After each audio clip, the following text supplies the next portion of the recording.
Live from the BDN Studios, it's Bang and Dang. That's awesome. If you don't like that, then You ain't black.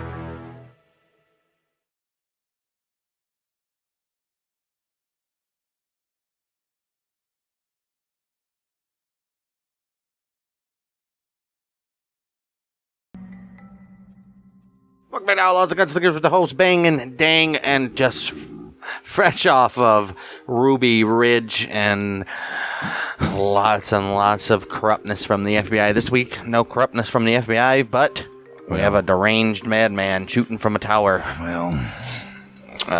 Dude's crazy.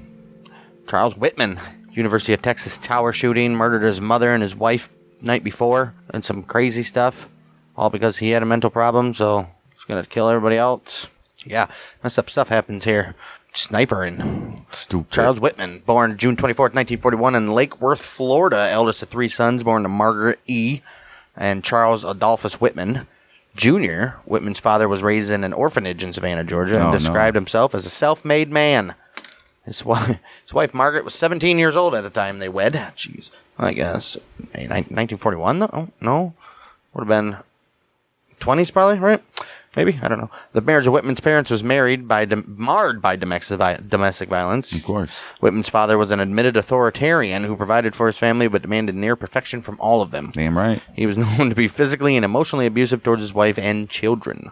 As a boy, Charles Whitman was described as a polite child, as they usually are, who seldom lost his temper. He was extremely intelligent, which they usually are as well. Mm-hmm. An examination at the age of 6 revealed his IQ to be 139. Oh, shit. Whitman's academic achievements were encouraged by his parents, and any indication of failure or a lethargic attitude were met with discipline, often physical, from his daddy boy. Mm-hmm. Margaret was a devout Roman Catholic who raised her sons in the same denomination. That's right. Right. It's all going downhill now.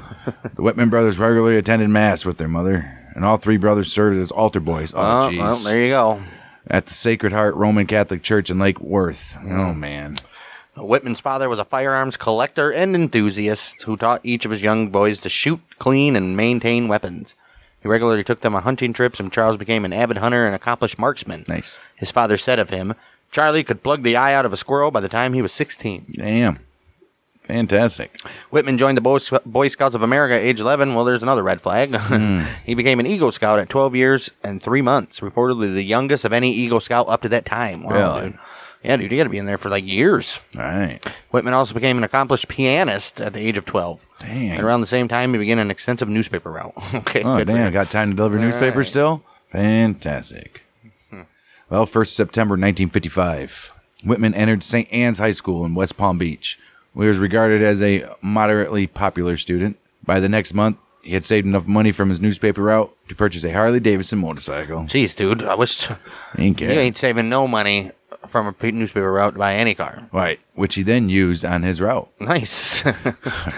Without telling his father beforehand, Whitman enlisted in the United States Marine Corps 1 month after his 1959 graduation from high school in June, where he had graduated 7th in his class of 72. Whoa, jeez. Oh, well, he slacked a little bit, it seems like, huh? 72 students. He should have been IQ at 130-something and 6 years old. Jeez. Why wasn't he the Valley Dick? Right? Yeah. Whitman told a family friend that the catalyst for his enlistment was an incident a month earlier, in which his father had beaten him and thrown him into the family swimming pool because Whitman had come home drunk. Oh, he did? I mean, can't do that. Oh, he was 18, though. 18 was legal. Whitman left home on the 6th of July, having been assigned an 18-month tour of duty with the Marines at Guantanamo Bay.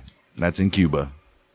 As Whitman traveled toward Parris Island, his father, who still had not known of Whitman's enlistment, learned of his action, telephoned a branch of the federal government trying to have his son's enlistment canceled. They're like, I'm sorry, sir. Come on, you can't do that. Don't work that way. During Whitman's initial 18-month service in 1959 and 60, he earned a sharpshooter's badge and the Marine Corps Expeditionary Medal. He achieved 215 of 250 possible points on marksmanship tests, doing well when shooting rapidly over long distances, as well as at moving targets. Oh, geez. Although he was labeled a sniper in media accounts, Whitman he was never an actual sniper or close to being one. All right. He was just a sharpshooter. Yeah. The sharpshooter badge is attained fairly regularly and is second to expert level in standard qualification. Right. After completing his assignment, Whitman applied for a scholarship to the Naval Enlisted Science and Education Program, NESEP, an initiative designed to send enlisted personnel to college to train as engineers and after graduation be commissioned as officers. Well, he had a little life planned out for him, didn't he? Right. Whitman earned high scores on the required examination, and the selection committee approved his enrollment at prep school in Maryland, where he completed courses in math and physics before being approved to transfer to the University of Texas. So it's the Army's fault. At Austin to study mechanical engineering. Okay, so he's got himself. I mean, I'm pretty. Sounds like this guy got his head on right. You know. Yeah, it was beat into him at least, anyways. Right. Well, 15th September 1961, Whitman entered the mechanical engineering program at UT Austin. He was initially a poor student. His hobbies included karate, scuba diving, gambling, and hunting. Dang. Scuba diving don't sound that fun. Scuba diving. Shortly after his enrollment at the university, Whitman and two friends were observed poaching a deer, with the passerby recording his license plate number and reporting them to the police. The trio were butchering the deer in the shower at Whitman's dormitory when they were arrested. Oh. Jeez. Whitman was fined $100, which is $900 in 2021. Whitman earned a reputation as a practical joker in his years as an engineering student. But his friends also noted he made some morbid and chilling statements as well. 1962, he remarked to a fellow student, a person could stand off an army from atop of the main building's clock tower before they got him. Yeah, well, not quite. Damn, so he was already walking past that bitch, looking at it like, yeah, that'd be good, just picking off people. In February 1962, 20-year-old Whitman met Kathleen Frances Leisner, an education major 2 years his junior. Okay. Leisner was Whitman's first serious girlfriend. He briefly dated actress Deanna Dunnigan. Wow. Don't know who she is, just prior to beginning his relationship with her. Look at him. Huh. They courted for 5 months before announcing their engagement on July 19th. Fantastic. August 17th, 1962, Whitman and Leisner were married in a Catholic ceremony held in Leisner's hometown of Needville, Texas. Oh. The couple chose the 22nd wedding anniversary of Whitman's parents as the date for their wedding. Why? Whitman's family drove from Florida to attend the event, and his younger brother Patrick served as best man. Oh, look at that for shit. him. Yeah. Friar Ledoux, a Whitman family friend, presided over the ceremony. Leisner's family and friends approved of her choice of husband, described Whitman as a handsome young man who was both intelligent and aspirational. Oh, good for him. Right. Although Whitman's grades improved somewhat during his second and third semesters, the Marines considered them insufficient to continuation of his scholarship. Oh, here we go. He was ordered to active duty in February of 1963 and went to Camp Lejeune in North Carolina for the remainder of his 5-year enlistment. Yep, just like I thought. Whitman apparently resented his college studies being ended. Hey, bud, put in the fucking work. All right. Although he was automatically promoted to the rank of Lance Corporal. At Camp Lejeune, he was hospitalized for 4 days after single-handedly freeing another Marine by lifting a Jeep which had rolled over an embankment. Dang. Well, good for him. Despite his reputation as an exemplary Marine, Whitman continued to gamble. Oh. November of 1963, he was court-martialed for gambling, Oh. usury, and possession of a personal firearm on base, and threatening another Marine over a $30 loan, which was equivalent to $300 today, for which he demanded $15 in interest. Dang.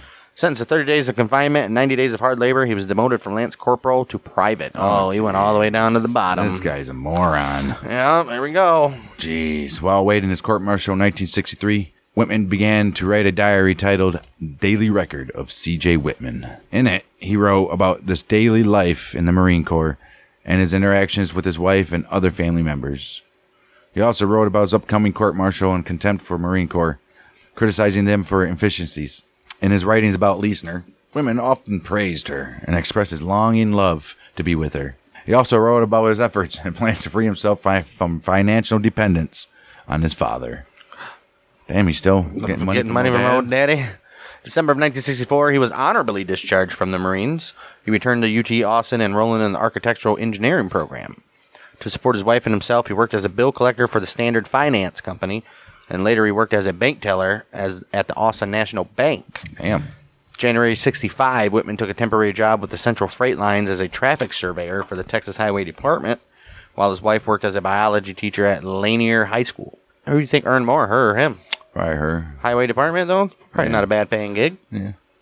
He was also a volunteer scout leader with Austin's Scout Troop 5. Fantastic. Friends later said that Whitman had told them that he struck his wife on 2 occasions. Oh, shit. Just brings it up. How many times did you hit your wife? Only 2. Or like catch up. All right. They said that Whitman despised himself for this and confessed to being mortally afraid of being like his father. Oh. In his journal, Whitman lamented his actions and resolved to be a good husband and not abusive as his father had been. Yeah, that all went out the window, didn't it? Right. May 1966, Whitman's mother announced her decision to divorce her dear husband because of his continued physical abuse. I can't take it anymore. Can't take it. Sorry. Sick of covering my face up. Whitman drove to Florida. There's only so many times I can trip and fall into a door handle in a month. Whitman drove to Florida. Whitman drove to Florida to help his mother move to Austin. Come home with me, Mommy. Come on, Mama. He was reportedly so afraid that his father would resort to violence against his mother as she prepared to leave that he summoned a local policeman to remain outside the house while she packed her belongings. That's smart. Yeah. Whitman's youngest brother, John, also left Lake Worth and moved to Austin with his mother. Patrick Whitman, the middle son, remained in Florida and worked in his father's plumbing supply business. He's like, "You ain't leaving me, Patrick." He's like, "No, Daddy. I got you, Daddy." I got your daddy. In Austin, Whitman's mother took a job in a cafeteria and moved into her own apartment, though she remained in close contact with him, I would assume. All right. Whitman's father later said he had spent more than $1,000 on long-distance phone calls to both his wife and son, begging his wife to return and asking his son to convince her. $8,900 in today's money? Damn. It's a lot. During this time, Whitman was abusing amphetamines and began experiencing severe headaches, which he described as being tremendous headaches. There's some tremendous headaches here. Did he have a head injury? No head injury yet, huh? No, not that I know of. Just mental, mostly. yes, right. Yeah. Wow. The day before the shootings, Whitman bought a pair of binoculars and a knife from a hardware store. He bought some Spam from 7-Eleven. He picked up his wife for her summer job as a telephone operator before he met his mother for lunch at the Wyatt cafeteria, which was close to the UT Austin campus. About 4 p.m. that very same day, Whitman and his wife visited their close friends John and Fran Morgan. They left the Morgan's apartment at 5:50 p.m., so Kathy could get to her 6 o'clock to 10 o'clock shift. A little irresponsible, Kathy. Right. I mean, would you walk in right at 6? Dude? Yep. Come on. Most likely. 6:45, Whitman began typing his suicide note, a portion of which read, says, "I do not quite understand what it is that compels me to type this letter. Perhaps it is to leave some vague reason for the actions I have recently performed. I do not really understand myself these days. I am supposed to be an average, reasonable, and intelligent young man. However, lately, and I cannot recall when it started, I have been a victim of many unusual and irrational thoughts. These thoughts constantly recur, and it requires a tremendous mental effort to concentrate on useful and progressive tasks." Jeez, this dude's like something grabbed hold of him and was like, Yep. Kill them all. Jeez. In his note, Whitman went on to request an autopsy be performed on his remains after he was dead to determine if there had been a discernible biological contributory cause for his actions and for his continuing and increasingly intense headaches. Yeah, he got something pinching in something in the brain. He got a tumor. He also wrote that he had decided to kill both his mother and wife. Damn. What a piece of shit. I know, dude. Expressing uncertainty about his reasons, he nonetheless stated he did not believe his mother had ever enjoyed life as she is entitled to. So I guess I'll just take it from her. And that his wife had been as fine a wife to me as any man could ever hope to have. He's like, but I'll be damned if she be with somebody else. All right. Whitman further explained that he wanted to relieve both of his wife and mother of the suffering of this world and to save them from the embarrassment of his actions. How about it's not up to you, bud? Right. He did not mention planning the attack at the university, though. Just after midnight, August 1st, Whitman drove to his mother's apartment at 1212 Guadalupe Street. After killing his mother, he placed her body on her bed and covered it with sheets. Jeez. How he murdered his mother is disputed, but officials believe he rendered her unconscious before stabbing her in the heart. Jeez. He left a handwritten note beside her body, which read in part, "To whom it may concern, I have just taken my mother's life. I'm very upset over having done it. However, I feel that if there is a heaven, she is definitely there now. I am truly sorry. Let there be no doubt in your mind that I love this woman with all my heart." You know, you can't just throw that out there after stabbing her in her heart. Kidding. Whitman then returned to his home at 906 Jewel Street, where he killed his wife by stabbing her 5 times in the chest as she slept. What the He covered her body with sheets, then resumed the typewritten note he had begun the previous evening. What the Why'd you have to stab her 5 times, dude? Jeez, man. This guy is just freaking out of nowhere. Wow. Using a ballpoint pen, he wrote at the side of the page. Friends interrupted, whatever that means. August 1st, 1966, Monday, 3 a.m. Both dead in capital letters. Whitman continued the note, finishing it by pen. I imagine it appears that I brutally killed both of my loved ones. Yeah. I was only trying to do a quick, thorough job. By stabbing my wife 5 times in the chest. If my life insurance policy is valid, please pay off my debts. I don't think it would be. Donate the rest anonymously to a mental health foundation. Why would he care about his debts? He's dead. He has no other family. Maybe they'd be left on his dad or something. Possible. Maybe research can prevent further tragedies of this type. Give our dog... He's doing all this. Why does he have to... He could have just went down and turned himself in or something. Like, hey, I'm about to do some... Right. I'm about to do some messed up shit. Sounds to me like he's preparing to kill himself. Who the hell is this guy making demands? Give my dog to my in-laws and do this and do that, bitch. He says, give our dog to my in-laws. Tell them Kathy loves Shoshi. Shoshi? Very, very much. If you can find in yourselves to grant my last wish, cremate me after the autopsy. How about we just throw you in the fire? Right. Jeez. Whitman also left instructions in the rented house requesting that 2 rolls of camera film be developed, and wrote personal notes to each of his brothers. He's like, hey, can you guys go develop my film, man? I've been meaning to get to also, it. there's still a load of dishes in the dishwasher. Make my bed too, please. Yeah, jeez. He last wrote on an envelope labeled "Thoughts for the Day," in which he stored a collection of written admonitions. He added on the outside of the envelope, 8/1/66. I never could quite make it. These thoughts are too much for me. 5:45 a.m., August 1st, 1966, Whitman phoned his wife's supervisor at Bell System to explain that Kathy was ill and unable to work that day. He made a similar phone call to his mother's workplace 5 hours later. Whitman's final journal entries were written in the past tense, suggesting that he already killed his wife and mother. At approximately 11:25 a.m., he reached the University of Texas at Austin, where he showed false research assistant identification to obtain a parking permit. Jeez. Whitman wheeled his equipment toward the main building of the university. Entered the main building. Whitman found the elevator did not work. An employee named Vera Palmer activated it for him, which Whitman thanked her by stating, "Thank you, ma'am," before repeatedly saying, "You don't know how happy that makes me." Oh, my goodness. Jeez. Jeez, thanks for helping me murder. Yeah. Jeez. Exiting the elevator on the 27th floor, he hauled the dolly and equipment up to a flight of stairs to a hallway, from which another flight led to the rooms skirted by the observation deck. There, he encountered receptionist Edna Townsley. Whitman knocked Townsley to the floor, split the back of her skull with his rifle butt, Jeez. then struck her above the left eye before dragging her behind a couch.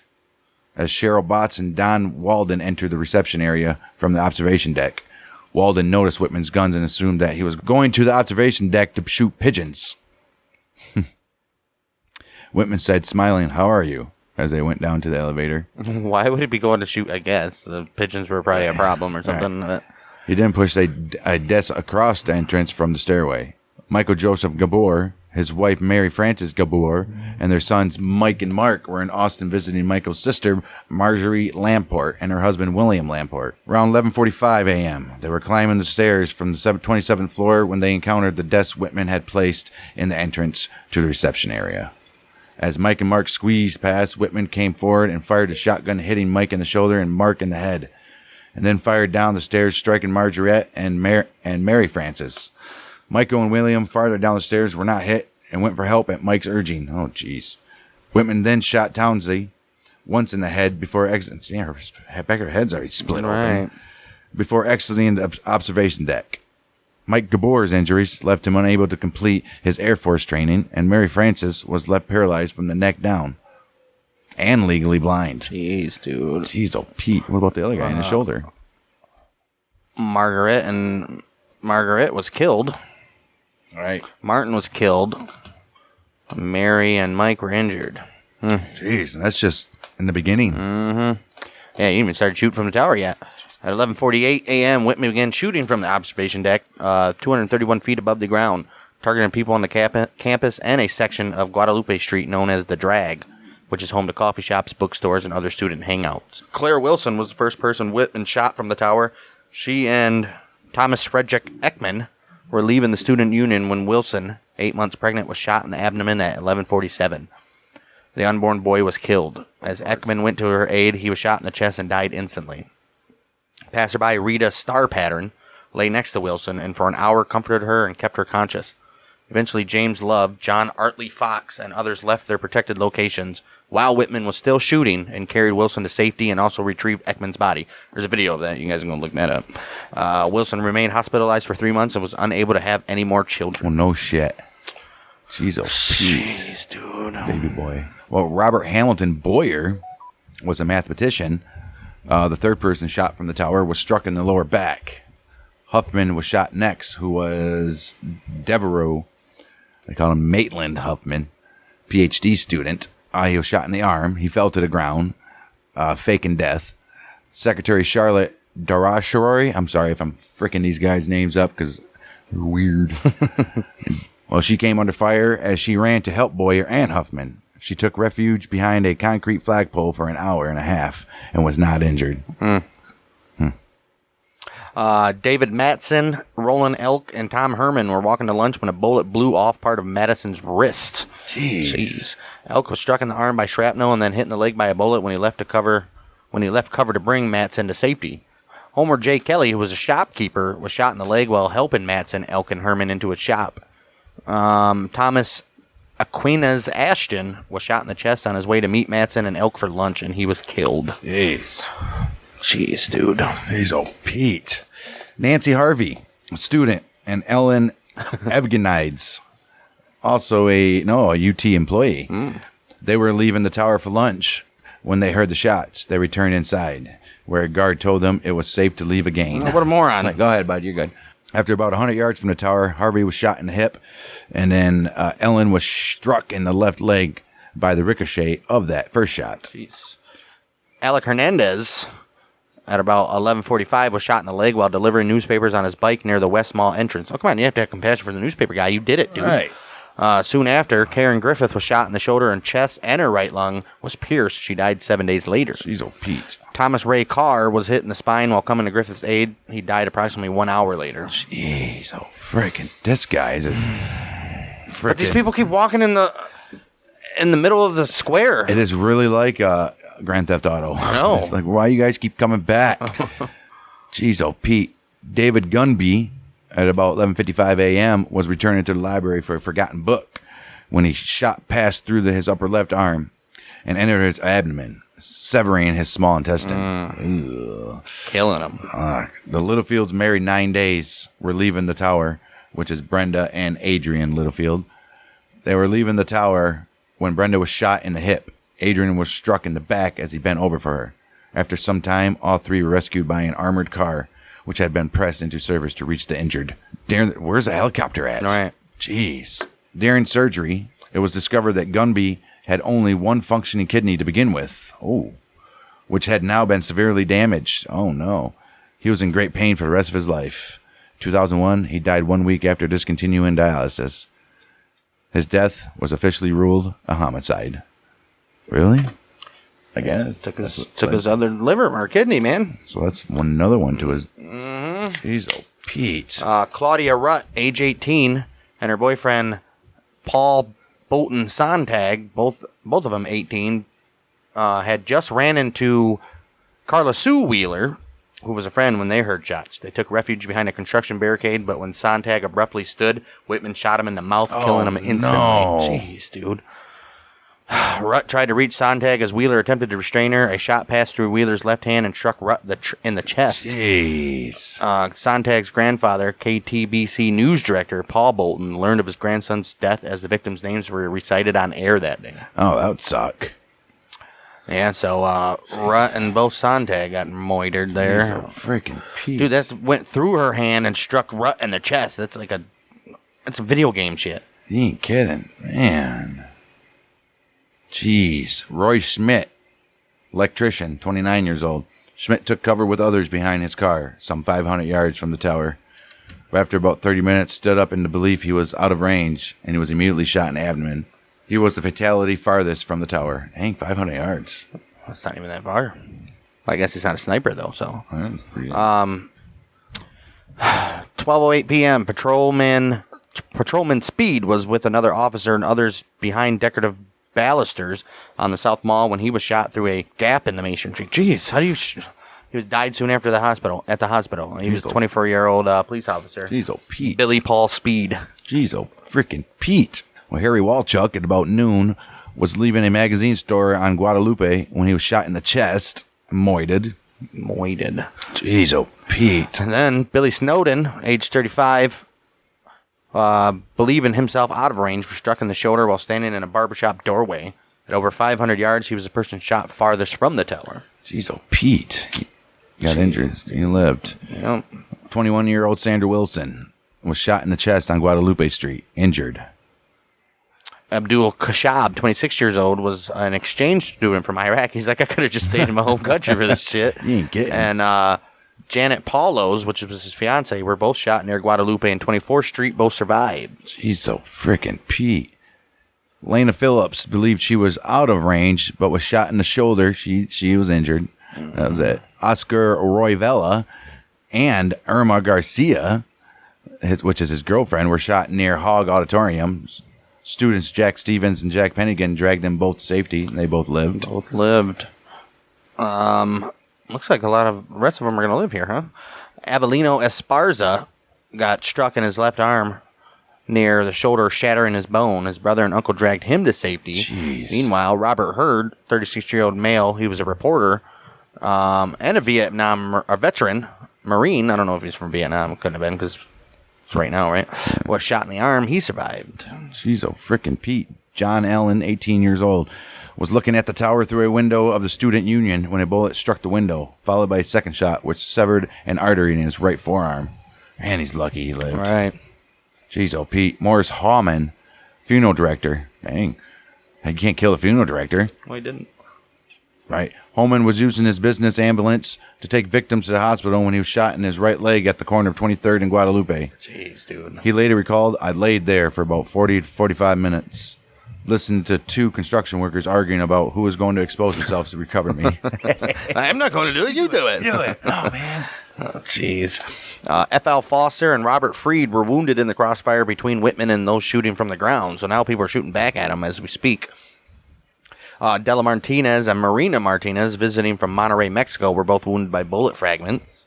Dolores Ortega suffered a cut on the back of her head either from flying glass or a direct hit. And C.A. Stewart, he was not shot but was injured in the commotion. And that is the end of the shooting so far. People got hit. Jeez, oh, fucking Pete. Sorry. All right. What the hell's going on here? Yeah. This guy clearly wasn't looking to kill.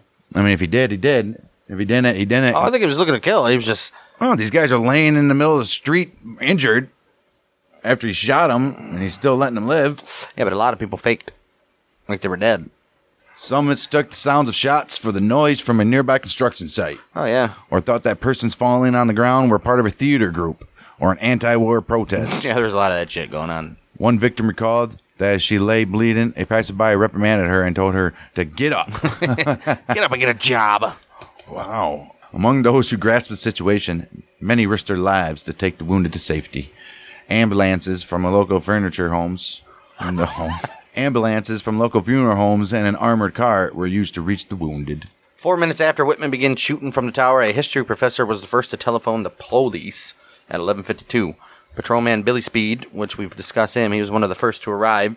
He took refuge with a colleague behind a column stone wall. Whitman shot through the 6-inch space between the columns of the wall and killed him. All right. Dude, 6-inch space, man. After Houston McCoy, 26, heard of the officer Houston McCoy, heard of the shooting on his radio as he looked for a way into the tower. A student offered to help, saying he had a rifle at home. He's like, hell yeah, go grab that shit, baby. So the cop then left to go take him to... Remember, this is only 55. These cops don't even have high firepower, dude. It's true. So that guy went home to get his rifle. Alan Crum, a 40-year-old retired Air Force tail gunner, was a manager of the university bookstore Co-op. Okay. Well, he's about to do something here. Across the street, Alan saw a 17-year-old newspaper boy being dragged and went to break up what he thought was a fight. Learning the boy had been shot and hearing more shots, Crum rerouted street traffic out of harm's way. Unable to make his way back to the store safely, he then made his way to the tower, where he offered to help the police Inside the tower, he accompanied Department of Public Safety agent Dub Cowan and Austin police officer Jerry Day. This dude's going up. Right, up to the elevator. Cowan provided Crum with a rifle. After noon, Officer Ramiro Ray Martinez was off duty at home when he heard about the attack on the news. Having called the police station, he was instructed to go to the campus and direct traffic. He's like, damn, I should have never even called. Right. Why don't you go and direct some traffic there, bud? Damn. How about I just come punch in and... Go kill this guy. Right. Once there, he found other officers already doing that. Right. So he went to the tower. Nice. He assumed he would find a team of officers there. But when he reached the 27th floor, he found only Cowan, Crum, and Day. Officers attempting to reach the tower were forced to move slowly and take cover often, but a small group of officers, including Houston McCoy, began making their way up to the tower via underground maintenance tunnels. Officers and several civilians provided suppressive fire from the ground with small weapons and hunting rifles, forcing Whitman to stay low and fire through storm drains at the foot of the observation deck's wall. A police sharpshooter, there's a real guy, and a small plane. Damn, this dude was in a plane driving by trying to shoot his ass. Nice. He was driven back by Whitman's return fire, but continued to circle at a distance, seeking to distract Whitman and further limit his freedom to choose targets. Right. Good. Yeah. There you go. These guys are on it. Look at that shit. Martinez. Did they even have helicopters? 55, I'm sure. Why would you not do a helicopter? Martinez, Crum, and Day searched the 27th floor, where they found M.J. Gabor. Day removed him. As they started up to the stairs to the observation deck, Crum asked, "Are we playing for keeps?" Martinez responded, "You're damn right we're playing for keeps." To which Crum replied, "Well, you better deputize me." This ain't freaking Wild West. You can still deputize people, though. Still to today. Beneath the stairwell leading to the reception area, Martinez found Marguerite Lamport, Mark Gabor, Mary Gabor, and Mike Gabor. Mike Gabor gestured to the observation deck, saying, "He's out there." Dude, this dude was just sitting there the whole time. Right. With his dead people. Jeez. And he's about dying. It's crazy. Martinez reached the observation deck first. He told Crum to remain at the door. McCoy and Day reached the observation deck a few minutes later. At some point, Crum accidentally fired his rifle. That's why you don't take... This dude's a fucking army guy, too. What is he doing? Oh, no. Jeez. Around 1:24 p.m., while Whitman was looking south for the source of the rifle shot, Martinez and McCoy rounded the northeastern corner of the observation deck. Martinez jumped out and fired in the direction of Whitman, missing with all of his revolver shots. Jeez, how? McCoy leapt out while Martinez was firing and saw Whitman's head looking over the light ballast. McCoy fired at the top of the ballast, hitting Whitman between the eyes with several pellets, killing him instantly. Dang. McCoy fired again, hitting Whitman on his left side. Martinez then grabbed McCoy's shotgun, ran to Whitman's prone body, and fired a direct blast into the deceased Whitman's left arm. Why would you? In his arm. No, jeez, what the hell? Jeez. In the immediate aftermath, Martinez was nearly shot himself by those on the ground who did not yet realize Whitman had been killed. All right. Investigating officers found that Whitman had visited several University of Texas of Austin physicians in the year before the shootings. They prescribed various medications for this guy. Whitman had seen a minimum of 5 doctors between the fall and winter of 1965. Before he visited a psychiatrist from whom he received no prescription. At some other time, he was prescribed Valium by Jan Cockrum, who recommended he visit the campus psychiatrist. This all should be documented and... Well, it is, apparently. Jeez, oh, Pete. Whitman met with Maurice Dean Heatley, the staff psychiatrist at the University of Texas Health Center. At least he went there. On 29th of March in 1966. He referred to his visit with Heatley in his final suicide note, writing, "I talked with a doctor once for about 2 hours. I tried to convey him my fears that I felt come, overwhelming, violent impulses. After one visit, I never saw the doctor again. And since then, I have been fighting my mental turmoil alone, and seemingly to no avail." Huh. Well, Heatley's notes on the visit said this massive, muscular youth seemed to be oozing with hostility, that something seemed to be happening to him, and that he didn't seem to be himself. Well, red flags, okay? Right. He readily admits having overwhelming periods of hostility with a very minimum of provocation. Repeated inquiries attempting to analyze his enact experiences were not too successful, with the exception of his vivid reference to thinking about going up on the tower with a deer rifle and start shooting people. Oh, no. That's got to be reported, stuff like that. I know like there's patient confidentiality and stuff, but you can't just say I'm going to go kill people. Not when other people are in risk. Although Whitman had been prescribed drugs and was in possession of dexedrine at the time of his death, the toxicology was delayed because Whitman had been embalmed on August 1st after his body was Which is brought. the day of the shooting. They embalmed him the same day? Right. after he was brought to the funeral home in Austin. However, an autopsy had been requested in the suicide notes left by Whitman and then was approved by his father. Well, They don't usually embalm people before they autopsy, though. right, what the hell's going on here? August 2nd, an autopsy was conducted by Coleman de Chesna at the funeral home. Urine and blood were removed to test for traces of amphetamines or other substances. During the autopsy, Chenar discovered a pecan-sized brain tumor. Well, there's his headaches. Which he labeled an astrocytoma, Sure. and which exhibited a small amount of necrosis.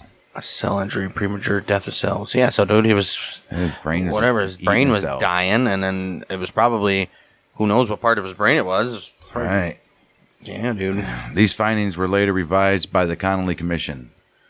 It is the opinion of the task force that the relationship between the brain tumor and Charles J. Whitman's actions on that last day of his life cannot be established with clarity. You lying They bastards. just don't want to. Right. They don't want to blame it on that. What am I guess? Though, I mean, if it was but really sick. that tumor or whatever, right? That's what I'm saying. Yeah, if something actually made him do it. But still, he had enough wherewithal to write these notes and know he was just go up to the police station. Right, like he's saying in his letters already, I don't feel myself, I'm Right. violent, and like, dude, how about you say, I mean, what are they going to do, though? Put him in a mental home? I have to do something, yeah. That he could have got checked out by a doctor. They would have seen the tumor. Did they not have that technology then? I don't know if they did back in what, 55, 61? 65? 66. I mean, come on. John Connolly, the then governor of Texas, commissioned a task force to examine the autopsy findings, which we just said. It was composed of neurosurgeons, psychiatrists, pathologists, psychologists, including the University of Texas Health Center directors, John White and Maurice Heatley. The commission's toxicology test revealed nothing significant. They examined Chenar's paraffin blocks of the brain tumor, stained specimens of it, and Whitman's other brain tissue, in addition to the remainder of the autopsy specimens available. Following a 3-hour hearing on the 5th of August, the commission concluded that Chenar's findings had been in error. They found that the tumor had features of a glioblastoma multiform with widespread areas of necrosis. Oh, wow. Cancer, Dude was getting cancer in his brain. and dude. brain cancer. Wow. This dude. Yeah, so, I mean, shit was going on with his brain, dude. Wow. With widespread areas of necrosis, which we just said before, and palisading of cells, and a remarkable vascular component described as having the nature of small congenital vascular malformation. This guy was just getting stupider and stupider and Yeah, shit was happening to him, dude. quicker than hell. Psychiatric contributors to the report included the relationship between the brain tumor and Whitman's actions cannot be established with clarity. However, the tumor conceivably could have contributed to his inability to control his emotions and actions. Yeah. While the neurologists and neuropathologists concluded the application of the existing knowledge of organic brain function does not enable us to explain the actions of Whitman on August 1st. Clearly. Doctor speak, dude. Forensic investigators have theorized that the tumor pressed against Whitman's amygdala, a part of the brain related to anxiety and fight-for-flight responses. Yes, man. I'm telling you, it's something. Something was in his head. It was just... Yeah, it was pushing on that part of the brain that was triggering something for him, huh? Yeah. A joint Catholic funeral service for Whitman and his mother was held. What about his wife? Well, if I was her family, I wouldn't want him buried with him or anything. Whitman and his mother, a joint Catholic funeral held in Lake Worth, Florida on August 5th, 1966. That was quick. They were buried in Florida's Hillcrest Memorial Park. Since he was a military veteran, Whitman was buried with military honors. His casket was draped with the American flag. I mean, hey, there was no mention of his wife's funeral. Wait. Yeah, you gotta be buried he in still military. got buried with military honors, and even though he was a freaking serial killer? He was honorably just discharged, man. It's like a code you gotta I don't know, do. it could be a serial killer. I think a mass. Well, he's a mass murderer. Yeah. Martinez and McCoy were awarded Medals of Valor by the city of Austin. Good for them. Following the shootings, the tower observation deck was closed, I would assume. The various bullet holes were repaired, and the tower was reopened in 1968. It was closed again in 75 following 4 suicides. Jeez. Jeez, oh, Pete. After a stainless steel lattice and other security features were installed, it was again reopened. And damn, dude, they didn't open it for 24 years. It reopened in 99, but only to by appointment guided tours, and all visitors were screened by metal detectors. I bet those suicides are all related to the shooting. I don't think so. Yeah, I bet. I bet you there were suicides before then. Maybe. You can't tell me after this people just now decided to go up to the tower and jump. Yeah, They seen that. yeah. People in Hollywood, little starlets, were jumping from hotels constantly back in the 40s and 30s and shit. Stupidity. Empire State Building was famous for this shit. There was no campus police presence at the time. After the shooting, there was widespread acknowledgement that security measures in place were inadequate to address campus-wide issues on this scale. As a result of the outcry following the shooting, progress toward a cohesive campus police began shortly thereafter. They're like, okay, let's check this shit out, boys. 1967, Senator A.M. Aiken proposed Senate Bill 162, which was an act of providing for protection, safety, and welfare of students and employees, and for the police and the buildings and grounds of the state institutions of higher education of this state. That's a good act. Right. It's a good bill. 1968, University of Texas System Police Academy graduated its first class of commissioned officers. Good for them. Current UT police officers undergo a variety of training programs designed to help them prepare to combat threats on campus if the Austin Police Department or the SWAT team are unavailable. Even if they are available, they should be the first ones doing anything anyways. Damn right. 2006, a memorial garden was dedicated to those who died or otherwise affected. A monument listing the names of the victims was added in 2016 on the shooting's 50th anniversary. The tower's clock was stopped for 24 hours beginning at 11:48 a.m. The day was declared by the city of Austin as Ramiro Martinez Day. Why? He didn't kill him. McCoy did. All right. He missed 6 times with his revolver. Jeez. 2008, the following names of person who helped stop Whitman were added to a plaque on the Austin Police Precinct building. Billy Paul Speed, who was a City of Austin police officer, killed.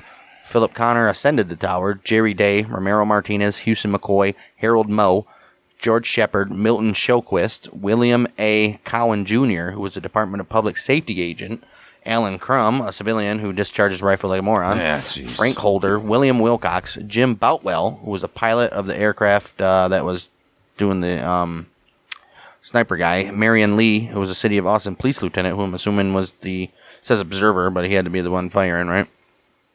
You'd think so. In 2014, Claire Wilson's stillborn son received a tombstone in Austin Memorial Park Cemetery after his grave was rediscovered by Gary Laverne. Adorned with a single crucifix, it reads, Baby Boy Wilson, August 1st, 1966. Baby Boy Wilson. Yeah, and that's it for the University of Texas Tower shooting here, huh? This is different than any other. This guy actually was losing his mind. Something's messed up in him, for sure. This guy was definitely actually losing his mind. Like the other guys, who knows? Because they, I guess, even if they did have autopsies, they were just mental. Right. Like, no, this guy, nothing you could see, but clearly this guy had some stuff that contributed heavily to it, I would assume. He was a decent human being up until recently. I don't know, slapping around his wife a few times, but then that was the 60s, so. Oh, well, maybe he didn't start slapping up his wife till the tumor started forming, so. Oh, man. I'm not going to sit here and sympathize with the guy, though. No, I mean, definitely not. He had enough wherewithal to write those letters. He knew exactly what he was doing. Exactly. But damn, imagine your brain just getting eaten away.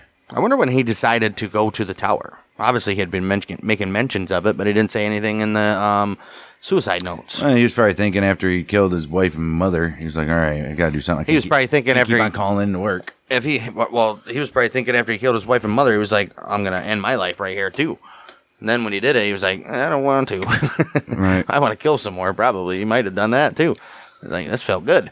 He's like, I remember talking about going to the tower. Right. Ooh, with a deer rifle. Let's go. And then, yeah. Jeez, OP. So McCoy, that's what pisses me off. McCoy's the one that killed him. You don't even get a McCoy day. It's Martinez Day. Right, and that guy couldn't even shoot anything with a pistol. Jeez. Oh. Those handguns back then were very inaccurate. Especially the ones the police had. They were less than 10 feet away from the guy. They could, I mean, come on. That's going to do it for the University of Austin, Texas Tower shooting. After killing 16 people, wounding 31, 96 minutes.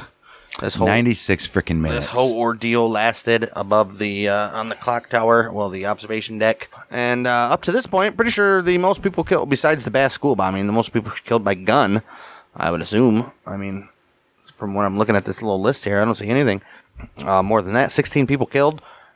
Probably one of the deadliest mass shootings, period, outside of school, anything up until now, right? 60s? Yeah. Because we already had the restaurant one, which was only like 17 or 18. That was the deadliest ever. Right. That was in like 91. So, yeah, I'd say this is probably what set off the actual school's dangerous and you can get shot at school. Like that type of thing. Because it continued on after that. Yeah, it was happening quite a bit. Pretty much every year there was a school. Actually, every year. Yeah, school shootings, huh? Terrible. There's a lot of them out there. Probably a lot that we could do. I mean, we're never making it to the mafia, guys. There's still just so much shit that we got to get through to even get there. We should just make a spin-off of just mafia, because we're never going to get there, ever. We're going to get there. We're never going to get there. The mafia is supposed to end our tenure on this damn show, or it's never going to happen. All right, we don't need it to happen. Well, I don't know. Maybe we'll start the mafia soon then. I don't know. We can save these shows for later. There's a lot of stuff going on, dude. Lots of fucking stuff that we haven't even got to, and we'll get to, though. Trust us. Mafia, all that good stuff. Shootings, bombings, robberies, and there's lots of shit. And the more we go on, there's more shit we can cover with the FBI. I mean, just there's stuff in the last 2 years that have happened that we can make shows on. It's ridiculous. So, got a lot of stuff coming up for Outlaws and Gunslingers. In the meantime, go check out Battles of the American Civil War on the Bang Dang Network, where we are currently in May of 1862, coming up on the battles of, we just finished the Battle of Fort Pulaski, which was a pretty significant one, although it was only a Class B battle. But we got, we're in the middle of April. We got the Battle of Peralta in New Mexico, Battle of Pachacho Pass in Arizona. Then we got an Class A battle, big battle, the Battle of Fort Jackson and St. Phillips. And the Union is whipping the Confederates around our arena right now, and the Confederates holding their asses while they're getting strapped. Well, put it this way, it's the middle of April, and since December 28th, the Confederates have won 2 battles. That's sad. Out of about 20, so. Yeah. Yeah. They're getting their asses kicked right now. Getting their asses kicked. They're doing on a little decent run towards the end of the year, though, so. But that was pretty much. 1862 decided the war. We just extended it for another 2.5 years for some reason. But then we got Siege of Corinth coming up in end of April, early May. Well, all of May, pretty much. Battle of Winchester, another Class A battle. Then we got the Battle of Gaines Mill, another Class A battle. Battle of Malvern Hill, Class A battle. And then the big one, probably the biggest battle of 1862, second Battle of Bull Run, where Union just can't get the number of the Confederates at Bull Run or Manassas, dude, or Virginia, period, dude. Virginia was like, they weren't doing shit in Virginia. Every time they fought in Virginia, it was a Confederate win. Oh, yeah. Well, I lied because there's a bunch there, but important ones anyways. Right. But 1863 will change all that, believe you me, Tony Schiavone. Battles of American Civil War on the Bang Dang Network. Also Bang Dang Network. We have This Week in Sports History, where we cover the best and sometimes worst stats of what happened in the last of this week in sports history. So, no hitters, touchdown records, goal records, 3-point records, championships, all that good stuff, and everything else in between. This Week in Sports History. Just look up Bang Dang Network on the old internet, and you'll find all of our other shows that we do as well. We'll be back next week for, I don't know. I don't know. Something. I want to get the John Lennon murder out of the way. No? Sure, why not? But maybe we'll do that, and then we'll soon move into Mafia. We've been delaying the Mafia for like 2 years, dude. Not delaying it. No we've reason to rush. been telling everybody soon, the Mafia is going to come soon, and it's been 6 months later. Soon, I swear, soon. So I think we better start the Mafia here soon. And with that being said, join us next week. Battles of the American Civil War too, but Outlaws and Gunslingers, we are the Mouth of Michiganders. Bang Dang.